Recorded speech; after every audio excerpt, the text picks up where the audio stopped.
Good afternoon, everyone, and thank you for joining us today at the Ronald Reagan Presidential Library. My name is Tony Penny, and I'm the director of the Annenberg Presidential Learning Center here at the Foundation. So before I introduce our speaker today, I want to take just a moment to recognize a few of the folks who have joined us in the audience today. We have a couple of our good friends from the Simi Valley Unified School District, Ms. Deborah Salgado and Mr. Keith Derrick. Thank you for joining us today. Appreciate that. We also are privileged to have with us the Vice President of Education for the Medal of Honor Foundation and the daughter of a Medal of Honor recipient, Ms. Kathy Metcalf. Thank you for joining us today. I also wanted to recognize all of the teachers from across Southern California, and there may even be a few teachers who are farther away than that who have joined us today, who are choosing to, I won't say spend one of their days of summer, I'll say invest one of their final days of summer in learning about our nation's highest military honor and how it might be useful in developing character in the students that they have in their classrooms. And finally, I want to ask any veterans that we have in the audience to please stand and be recognized at this time. Any veterans? We thank you for your service.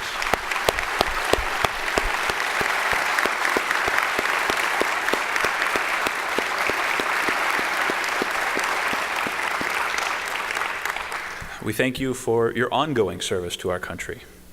Those of you who have been through the museum or know a little bit about President Reagan know that one of the words he used most often, and one of the ideas for which he fought so tenaciously, and one of the concepts that really served as a defining value for our 40th president was freedom. In his farewell speech to the nation, President Reagan said that freedom is special and rare. It's fragile. It needs protection. And when speaking to the Medal of Honor Society back in 1983, he commented further on freedom. He said that freedom, we must always remember, is never more than one generation away from extinction.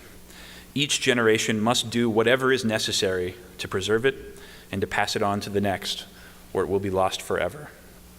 As you can probably imagine, we take President Reagan's words to heart here at the Foundation. We absolutely believe that each generation must do whatever is necessary to preserve and pass it on. And our event today offers one of the finest examples I've seen of just how to do that. For those of you who've just joined us from the general public, Staff Sergeant Romesha is joining us today as part of a training for teachers. The Congressional Medal of Honor Foundation has developed a remarkable character development program, you can see examples here, that shares the stories of Medal of Honor recipients, not to glorify war, but to teach students about some concepts that are really important, things like courage, commitment, sacrifice, integrity, citizenship, and patriotism. Democracy, as we all know, is not genetic.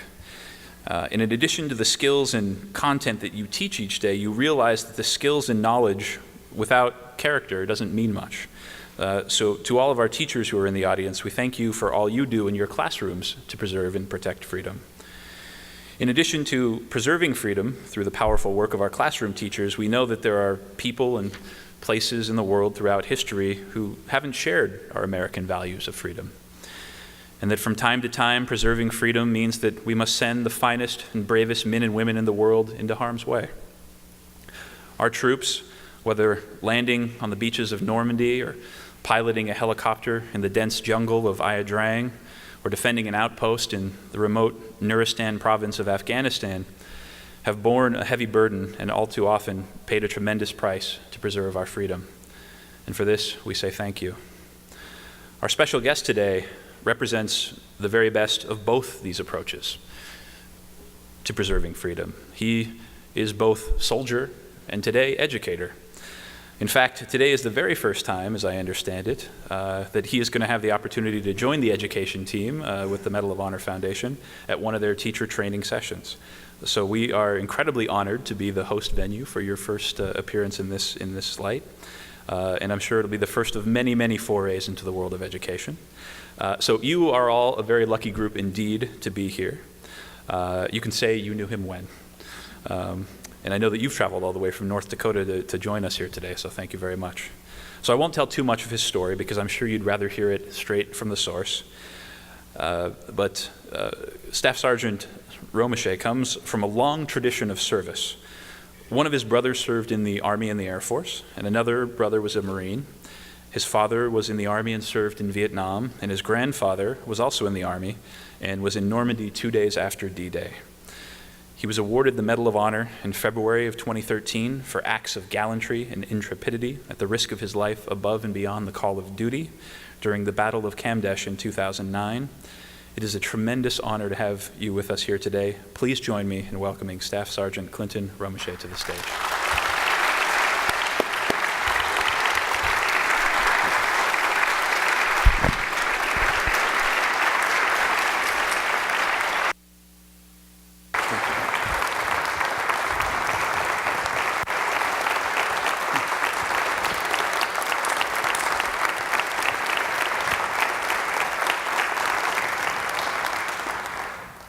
Thank you so much for that very warm welcome.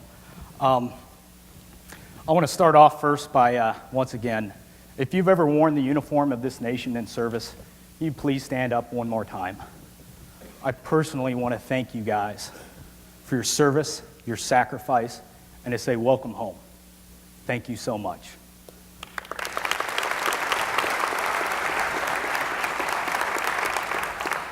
And also, if you are a spouse, a family member of someone that served, I want to thank you for your support. Because unfortunately, being, in the service of our nation, it's not an individual effort. It's a family business. It's not just one soldier, one Marine, sailor, or airman going somewhere and doing something. It's that family back home that's supporting them, that's there for them when they need it. And thank you guys so much for that. I'm a pretty simple guy. I'm Clint, that's what I go by. Nothing more, nothing less. I'm nothing special. I'm not 10 feet tall, I'm not bulletproof. I'm proud to say I am from California. I grew up in a really awesome town way north of here called Lake City. About 100 people live there. Right on the border of Oregon and Nevada. Went to a school in Cedarville, California, about 10 miles away, where I'm proud to say I graduated in the top 15 of my class. Out of 15. Growing up there was really great. Learned a lot through my family. Mainly my grandfather was a huge influence in my life growing up. My grandfather Smith, Grandpa Smith, was a World War II veteran, combat engineer, and he taught me a few things in life. One was, don't say a whole lot, because when you finally do, people will listen. And then Grandma told him to quit talking. And I was really blessed to grow up where I was because, I had my family there. My father, Vietnam veteran. Both my brothers had served. So military tradition was pretty huge in my family. So this is really ironic that I'm here in front of a whole bunch of teachers. Because like I said, being in that top 15 of my class, I knew that college or continuing education was probably not going to be in my best interest. Either that or I was going to waste a whole bunch of money not actually paying attention to school, going to college. But of course, I'm an August baby, so I have the benefit of graduating high school and still being 17. But I knew as soon as I graduated, I wanted to join the Army. That's all I ever really wanted to do, other than about when I was 9 or 10 or whatever, when Jurassic Park came out, and I wanted to be a paleontologist for a minute. Then I realized I couldn't even spell the word, so how could I be that? So when it was coming close to graduating, I approached my father. I said 2 tours in Vietnam. He was an infantry guy, didn't talk a whole lot about it. And I told him, hey, Dad, I want to join as soon as I graduate. And he looked at me and he said, well, Clint, you're 17. I'm not going to do it. I'm not going to sign for you. It's like you can turn 18 here in a couple months, and when you're 18 and you're a man in the eyes of the country, you can go down and talk to your recruiter and you can sign up then. Because it might not be today, and it might not be tomorrow or 10 years or 20 years. But if you join the Army or the military, that day might come that you will have to go and do and see things that you'll never forget. And you need to make that choice by yourself. And please, whatever you do, don't join the infantry. So, a couple of months go by, I turned 18. The day after my 18th birthday, I went down to the recruiter there in Susanville, because that was the closest recruiting office to where I grew up, and signed up. Watched the videos, seen the things, I was like, okay, I can't be infantry, Dad'll get mad. Came home shortly thereafter, told him, hey, Dad, I signed up, I'm leaving in a month. I'm going to be a tanker. M1A1 armored crewman. My dad looks at me and he says, why the heck do you want to be one of those? Now you're the biggest target on the battlefield. I said, yeah, but I don't have to walk. So I joined the Army September 12th, 1999. I was in for a few years. I remember September 11th. I was in Vilseck, Germany, training area Bravo. I've been in for almost 2 years, going on 3 at this point. We're out doing maneuvers in the tanks. We get a call across the radio. The squadron commander wants a mass formation of every vehicle in the squadron.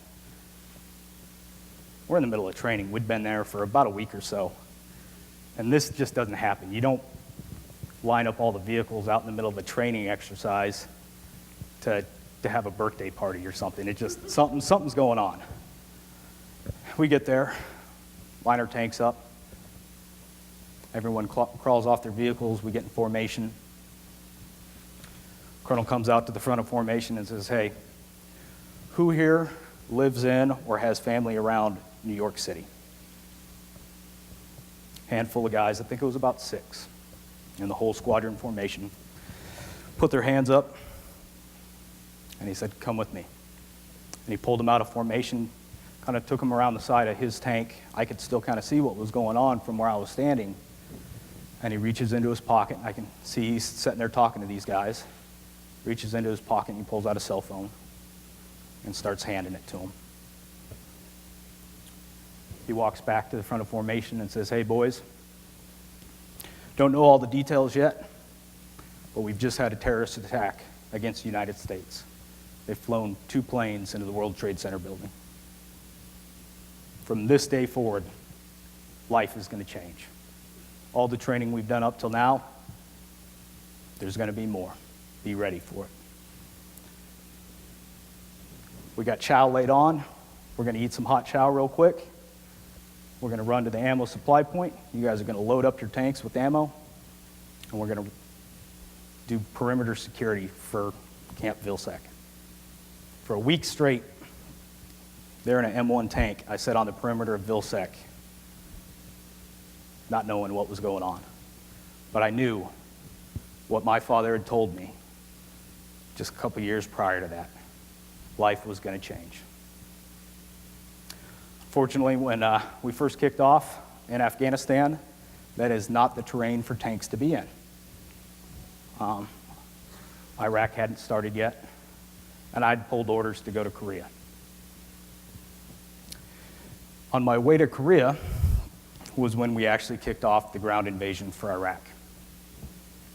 And I remember trying to call my old unit as I was on transitional leave en route to see if I could get deferred back to my old unit to go down there.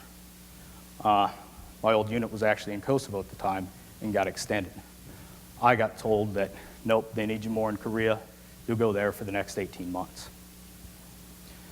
I was in Korea for about 15 months when we got the call. We are deploying a heavy brigade out of Korea to go to Iraq. It was the first time the U.S. had deployed a previous deployed unit since World War II. They were only taking 2 of our tank companies, though. And at the time, I had the privilege of being the colonel's gunner, our squadron commander's gunner on his tank.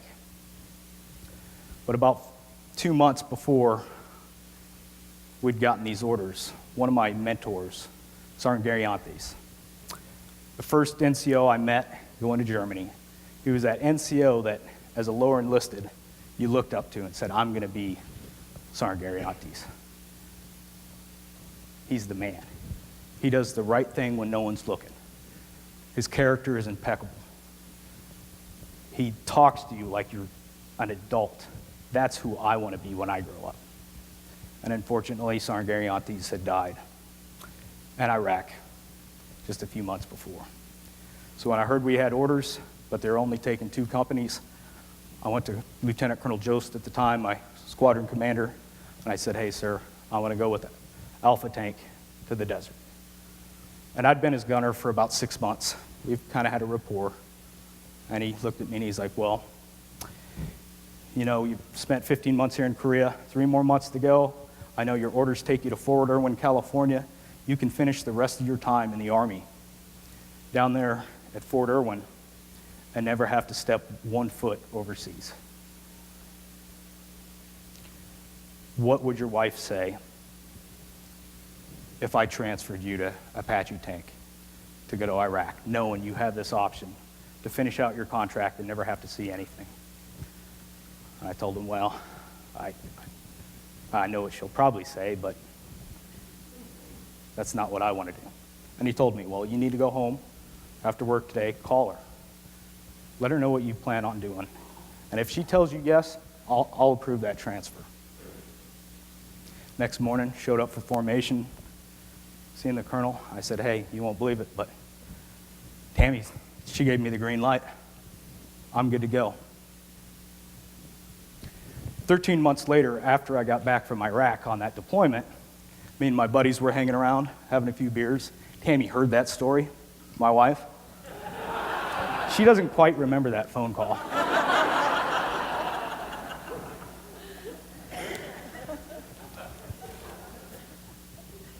So after coming back from that deployment, I'd actually gotten reclassified as my job, my MOS.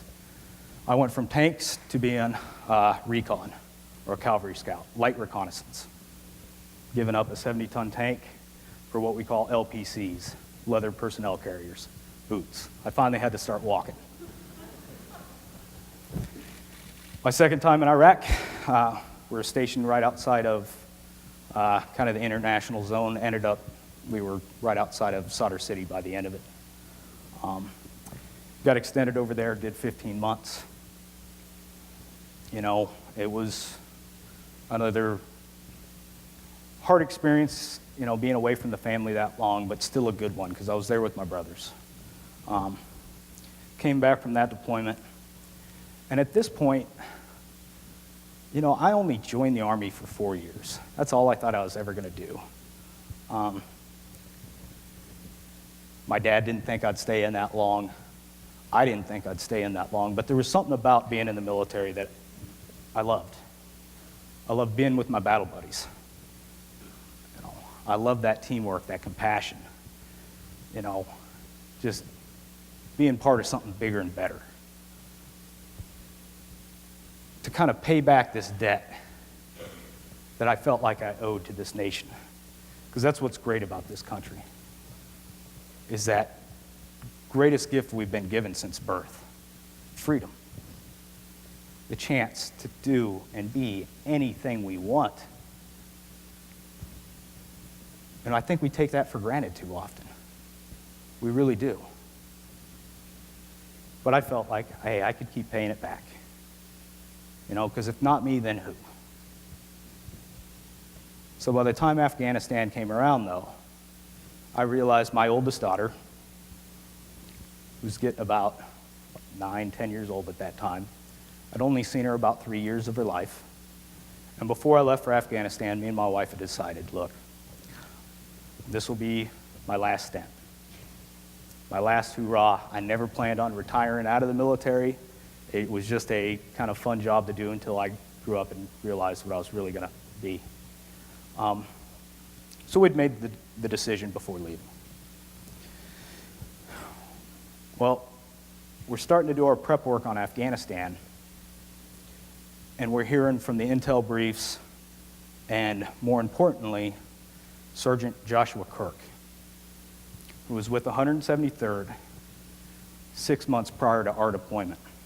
He had just gotten back from Nuristan.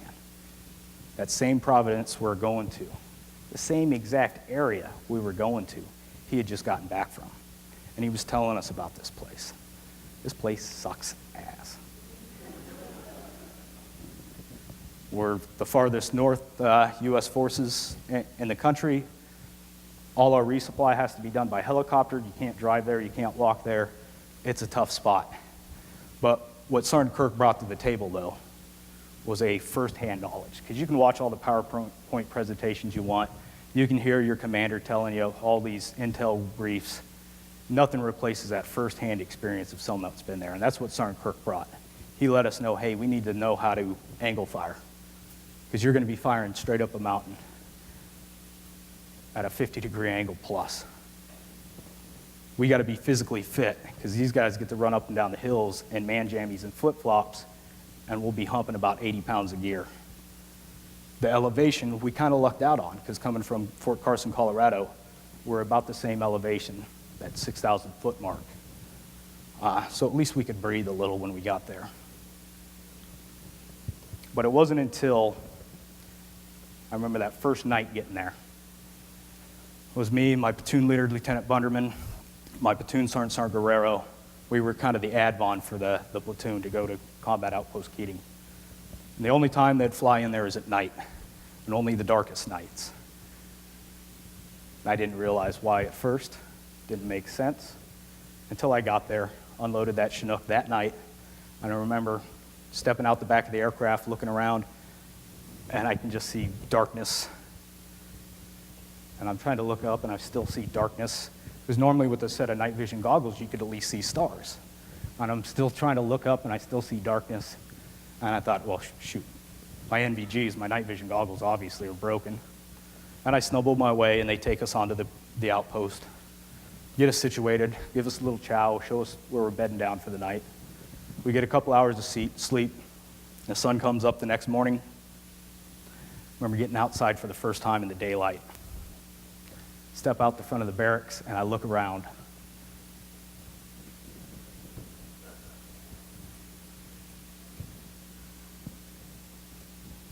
Holy crap. We're at the very bottom of a valley. There are 4 mountains totally surrounding us. When you flip open the book of military tactics and doctrinal defense, this is the exact opposite definition of what's in that book. Set at the bottom of the valley, and up is all you could look. I was like, well, this sucks, but one of the most amazing things I've ever witnessed in my life is soldiers. What these young 18, 19-year-old, 20-year-old kids, like I said, at this time, I'd been over the desert twice. I had a few years under my belt. I could finally shave. And I was an old man compared to some of these kids. But what's amazing with these kids, though, is when they sit there and they say, all right, I'm going to raise my right hand. I'm going to serve my country. They give up that right of freedom of choice and to say, look, this is a really crappy spot. I don't want to be here. I'm going to take my ball and go home. They don't get that option. That's what they give up, though, when they volunteer. And it's a volunteer army. It's not like the days of Vietnam where guys got drafted, go to jail, or go to the jungle. And I can't appreciate our Vietnam vets enough for their service and sacrifice. But that's what service means. That's what sacrifice means. Giving up those luxuries, those things we take for granted every day sometimes. To watch these kids get over there, and they realized it sucked, but we didn't have a choice.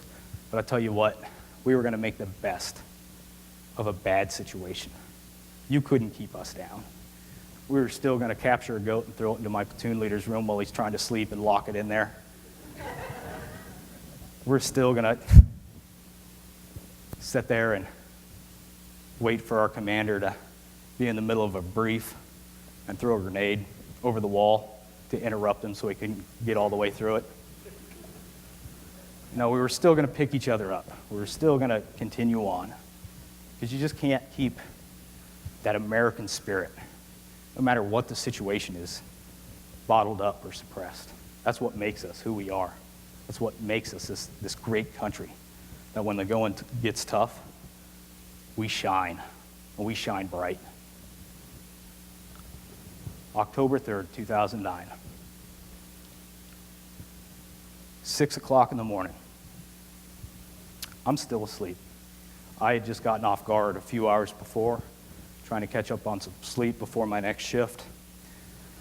At 6 o'clock in the morning, I remember getting woken up to a hail of gunfire, rocket-propelled grenades, mortar fire, heavy machine gun fire. And we'd gotten attacked on pretty much a daily basis from day one. And by this point, we're there almost 3 months.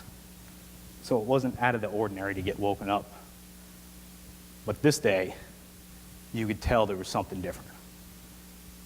And we'd been getting reports for months. Hey, you guys are going to get attacked, anywhere from 300 to 500 fighters. And it was the same thing every day. It's almost like crying wolf. You got to the point where you heard it so much that, well, it's like, well, when's it going to happen? Well, that morning it did. There's approximately 52 of us on that outpost that day. 50 Americans, we had 2 Latvian soldiers. We had a company of Afghan National Army soldiers. And like I said, first rounds came in at 6 o'clock, and I think by 6:02 or 6:03, pretty much all those Afghan soldiers went to breakfast or something somewhere else.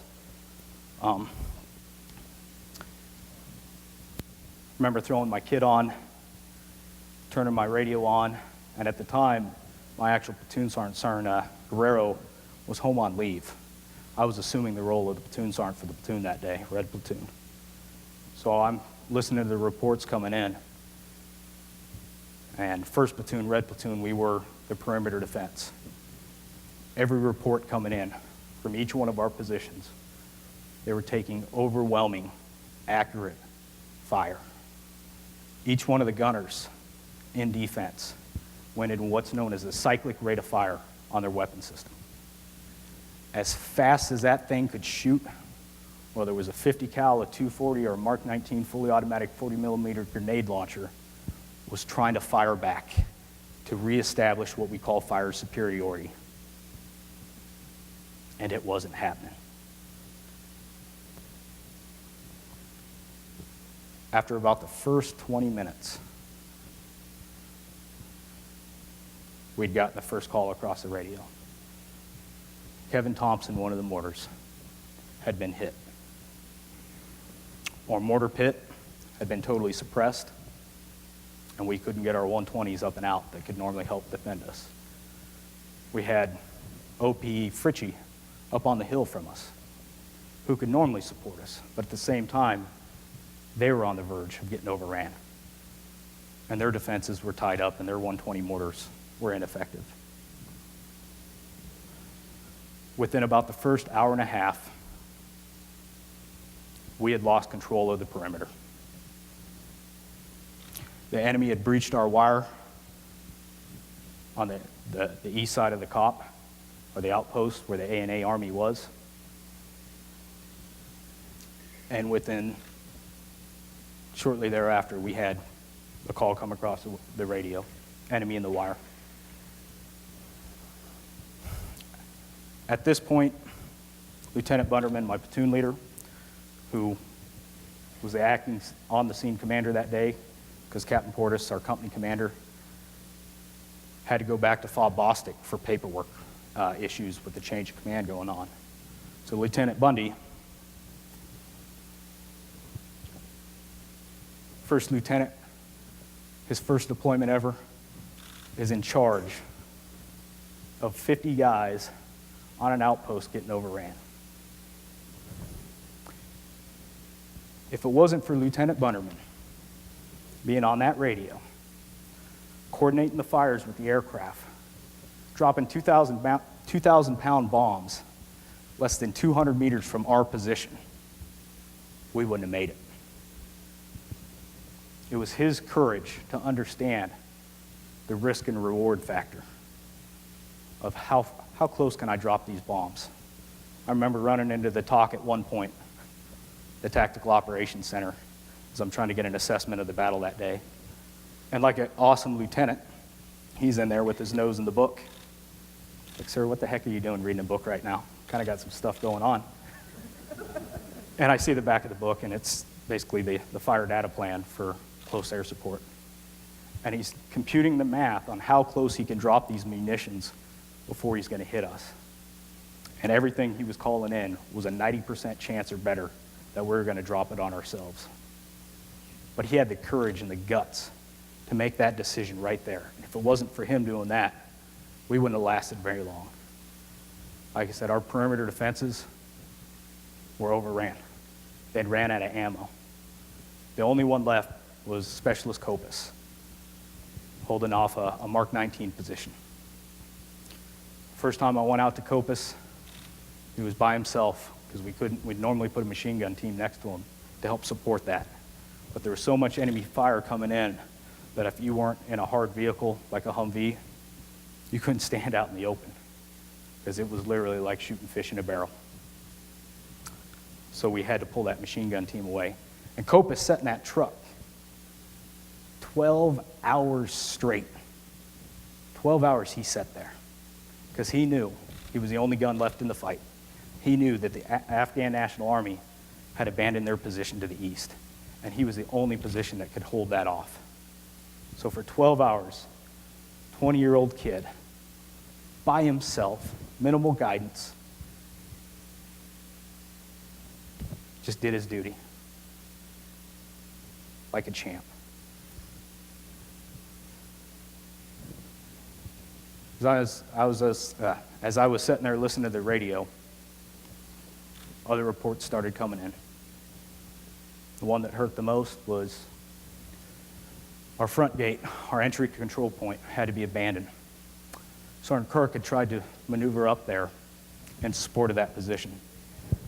Stepping out the front door, trying to fire a shoulder fire rocket at the enemy, he was taken out. And the call came across that now Kirk was down. We sent a casualty recovery team, was able to get out there, grab him, bring him back. At this point, Sergeant Gallegos, Sergeant Larson, Mace, Sergeant Martin, Carter were up at a position we called LRAS 2. The enemy had taken out the 50 cal machine gun. Sergeant Larson had already gotten shot in the head once by a sniper. Luckily, his Kevlar stopped it. The spare 240 they had up there had been taken out. The calls from Sergeant Gallegos across the radio were, hey, we're out of ammo. We're taking SAW ammo. And SAW is a squad automatic weapon, belt fed, shoots a 5.56, the same thing that our M4s do. But obviously they didn't have a SAW up there, but there was 200 rounds worth of it. And they were delinking those rounds, put in their M4s to keep fighting. And we knew if we didn't get up there soon, if we didn't get air support into them soon, they weren't going to make it. At this point, I ran into the barracks, and I seen Specialist Gregory in there. He had a machine gun. I like machine guns. So I told Gregory, hey, come with me. How much ammo do you have? And he said, I only have about 200 rounds. We'd been isolated from our ammo supply point. The enemy had cut us off from resupplying our own ammo. So I told Gregory to follow me. I took the machine gun from him because I like machine guns. And we snuck up. We were able to get up and around part of our barracks somehow. I think it's probably because both me and him are about 5'0". So we're able to stay low. And we snuck up by a generator. Remember putting the machine gun up on the generator. Gregory was feeding me ammo, and I called up Gallegos on the radio, and I'm like, hey, brother, I got a machine gun. I'm going to try and lay down a base of fire. If you guys can maneuver, try and displace back. Gallegos came back and said, all right, let's see what you can do.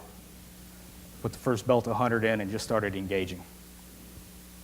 And it was like ants coming off the mountain. There were so many targets coming. Burned through that first belt like it was nothing. Loaded up the second belt. The entire time, Gallegos is calling me back, and he's like, hey, brother, you can't shoot fast enough. You need something bigger. And I said, well, this is all I got. It's like, we just can't move. can't do it. About partway through that second belt, I made the mistake of what I tried to teach my guys never to do. Never get fixated. But I was concentrating strictly across where Gallegos needed the support. Two guys come in off our right side from about 75 yards away. They fired an RPG. Luckily, that was a really big generator.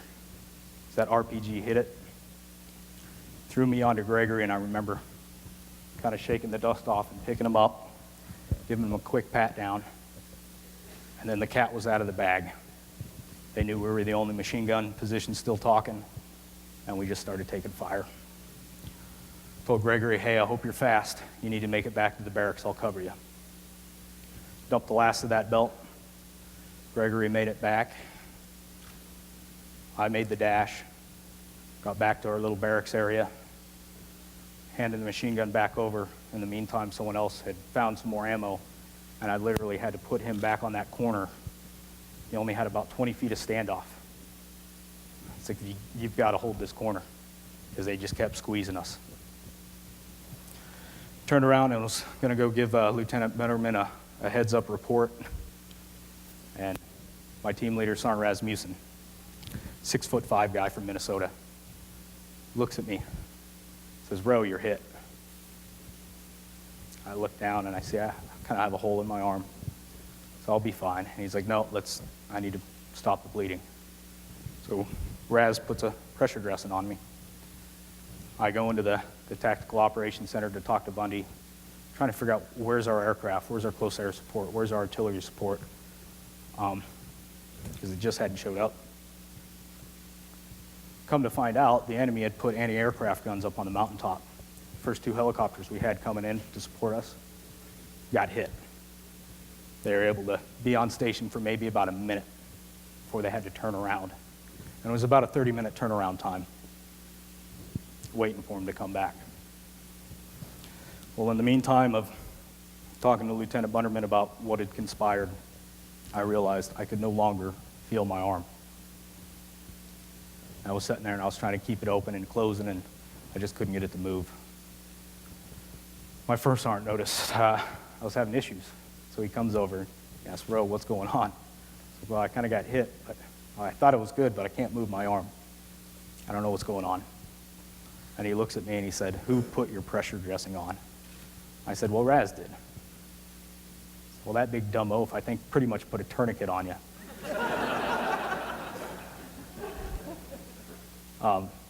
So he undid it, gave me a little bit of blood back to the hand. It started working again. And I was good to go. So I could still shoot, move, and communicate. But at this point, we'd lost communication with Gallegos in that position. Actually, I take that back, not quite yet. I'd went into the barracks. And when I walked in to kind of get an assessment, because I said, didn't quite know where anyone was at. There was so much pandemonium going on. I was still trying to get a head count for the guys in our platoon. And when I walked back into our barracks, I remember Sergeant Stanley and Sergeant Hart sitting there talking back and forth.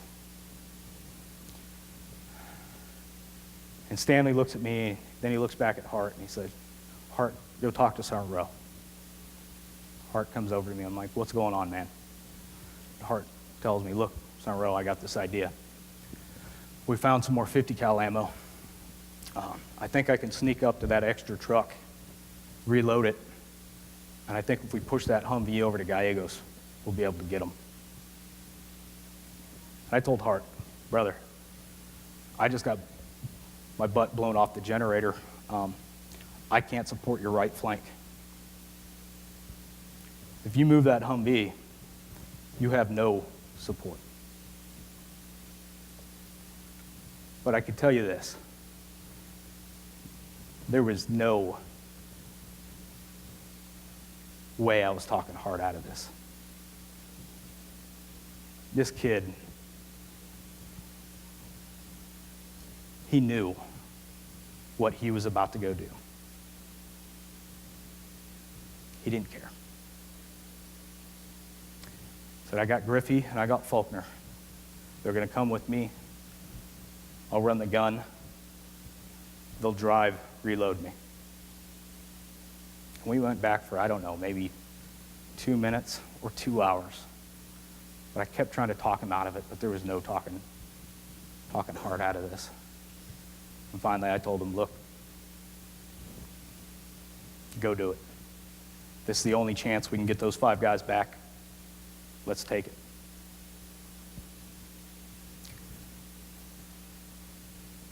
That was the last I knew I was going to see Hart when he left out of that barracks. They started moving that Humvee over in position. The entire time, Gallegos is calling him on the radio, telling him, get away, brother. You're doing nothing but being a target. We'll bunker down here and hold out as long as we can, but please don't come. And Hart kept pushing. And he kept pushing.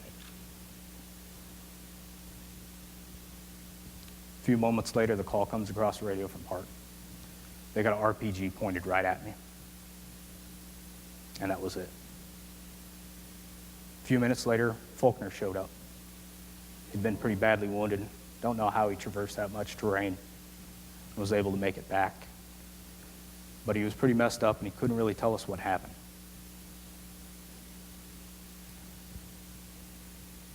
At this point, things were kind of looking bad.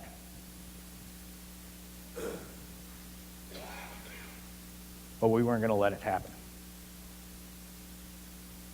So I knew if I was laying on the ground up there in that position, any one of my guys would have done everything in their power to come get me.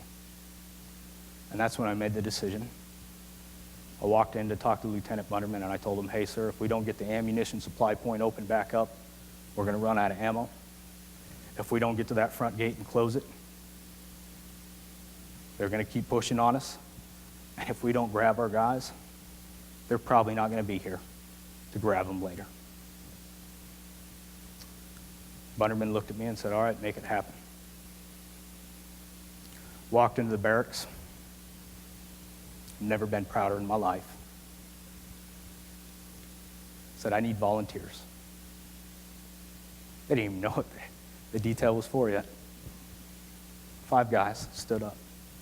Raz, Delaney, Danley, Jones, and Miller, without hesitation, stood up. I told them, hey, we're going to counterattack. I remember Raz looking at me and said, hey, brother, we'll follow you anywhere. In the midst of everything going on, we're getting overran. We're almost out of ammunition. 5 guys without hesitation. There was no quitting it. There was no quitting at this point. We were just getting started. Gave them a quick plan of maneuvers. We pushed out. We launched. We made it to that ammo supply point. We started running ammo back to the rest of the unit. We got a little bogged down there. Just trying to get another element to set flank security for us, and they just couldn't move out. But it was getting to the point, though, that I knew those 5 guys up there probably wasn't going to be there much longer.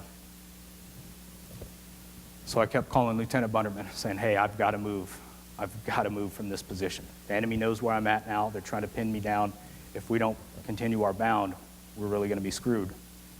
And Bundy kept coming back and saying, look, I need to set that flank security so we can bound an overwatch. And that's when I played the oldest NCO to officer trick in the book. I can't hear you. What? I pretended my radio was broke. I told my guys, hey, this is going to suck. We're moving without cover, but we need to go. And we did. We pushed around. We got to the front gate. We pushed the enemy off the front gate. We closed it on them. At that point, we knew we had the momentum. And we were going to keep pushing. Called up Bundy, said, hey, we've got the front gate shut. We started getting in some really great air support. Fritchie had freed up. We started getting their 120 mortars in, and we knew the tides were turning, and they were turning quick. But we still didn't know who was up at that Humvee if there was anybody still left. A little bit later, Bundy calls me on the radio and he's like, "Hey brother, you won't believe this, but Larson, Carter, and Mace are still alive. Mace is very badly wounded. If you can provide covering fire, we're going to bring in a B-1 bomber.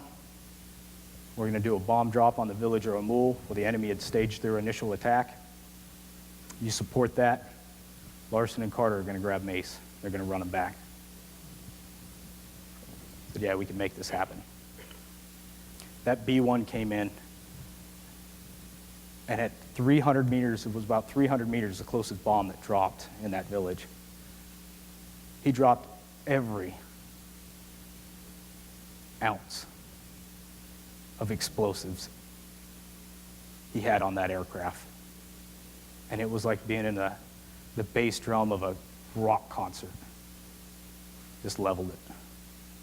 Shortly thereafter, we seen Larson and Carter come by with Mace. A little while later, get the call that Mace is fairly stable. Larson had called me up and said, "Hey brother, I just got checked out by the medics. Banged up a little, good to go, but where you at?" I said, "Well, I'm out at the front gate. I kind of need reinforcements." I said, "Well, I'll be there in a minute. Is there anything you want me to grab?" And I said, "Yeah. Can you grab the Dr. Pepper and Camel Lights?"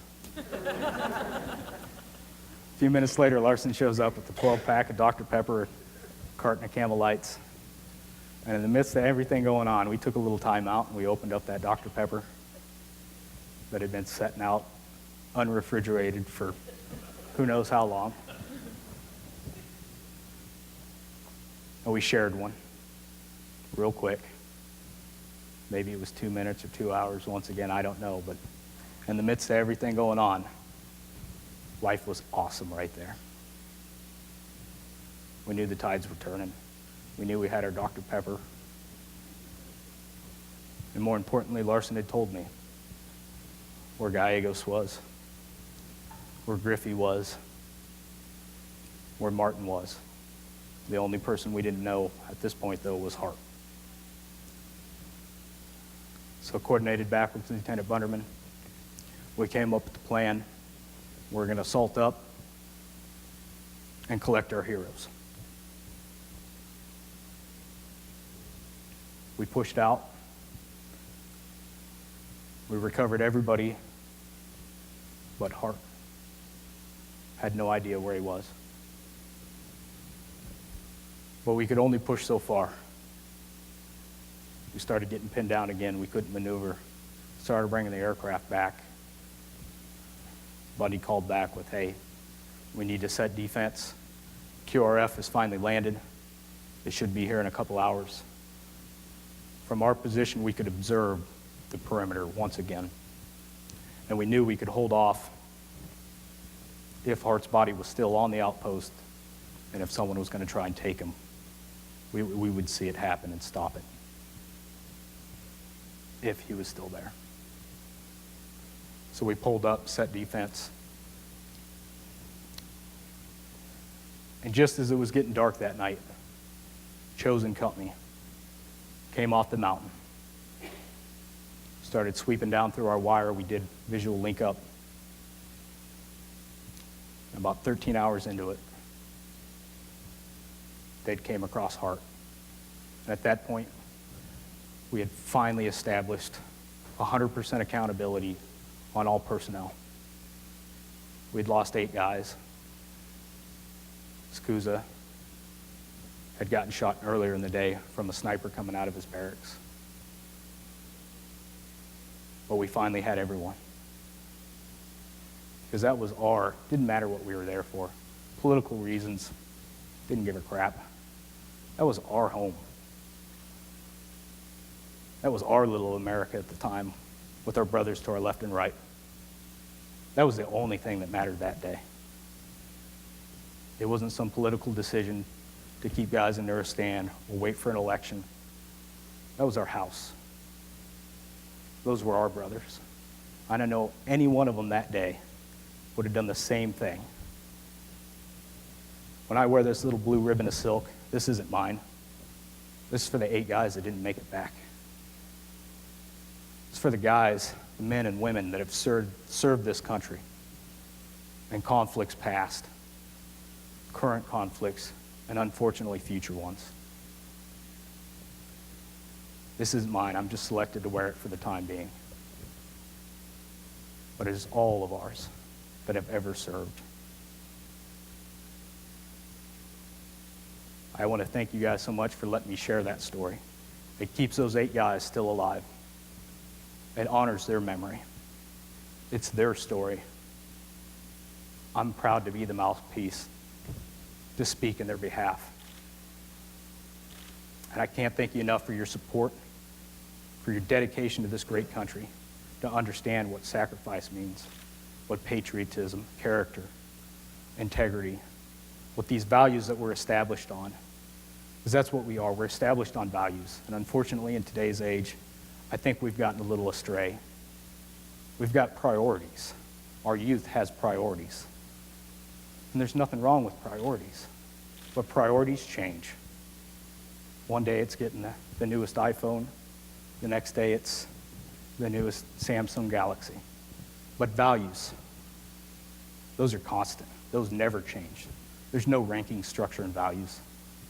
And that's what the character development program brings, is these values that I think we've gotten away from, and gives us a breath of fresh air to give to our youth, to give to our future generation, to give to our future leaders of this country, our future doctors, our future teachers, our future congressmen, our future soldiers. That's what's important, is instilling in them the great things, the great ideas, and the great commitment that make this country the best country in the world, hands down. No arguments. Thank you once again for allowing me to do this. Appreciate it.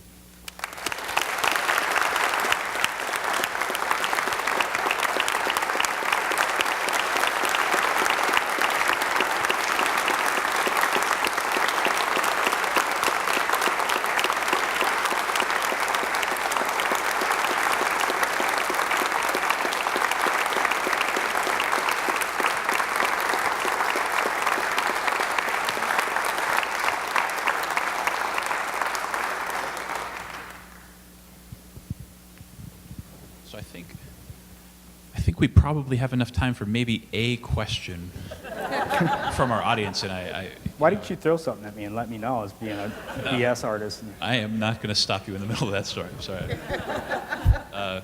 But do we have any questions? And then after if we have a question, but afterwards, Clint is going to be signing copies of the Medal of Honor book up in the store. It looks like we have a question here, so we'll take one question, and then. Kevin McNamee. Question for you is in law enforcement, when there's an officer needs help, call, all the officers turn and head to help that officer. The esprit de corps, the desire to help the other soldier in need, how is that cultured within the military? How does that come about as part of your core, your training, your essence? You know, it comes about by that brotherhood, to realizing that your brothers to your left and right, they're what matter. And to just do a job. That's what we signed up to do. That's our job. I need to do my job because he's expecting me to do it. And if I'm not doing it, I'm letting him down. You know, and when you have that soldier in crisis that needs help, that's your brother. You know, that's one of your family members. They're with you through thick and thin. They're there getting thrown in a Nuremberg jail with you on a drunken night in Germany. Story for a later time. No. They just become part of your extended family, and you don't want to disappoint them. You know, because so often, you know, soldiers, or people have this idea that soldiers were kind of these aggressors, that we go out and break things, and yes, we do. We do break things, and we're pretty good at it. But I tell you what, we don't do it because we hate what's in front of us. We don't. We do it because we love the men to our left and right, and our families that are behind us supporting us. That's what motivates us to do what we do.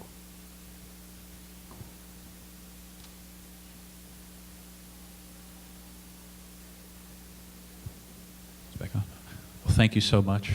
I mean, for spending the time today with us and for sharing your story. I can tell you that I think I speak for everyone here in the room, and we were very powerfully affected, and we hope that everyone who is here will take and kind of share the same stories to the students you work with, to the members of your family, and the people you work with. So thank you one final time. Thank you guys so much.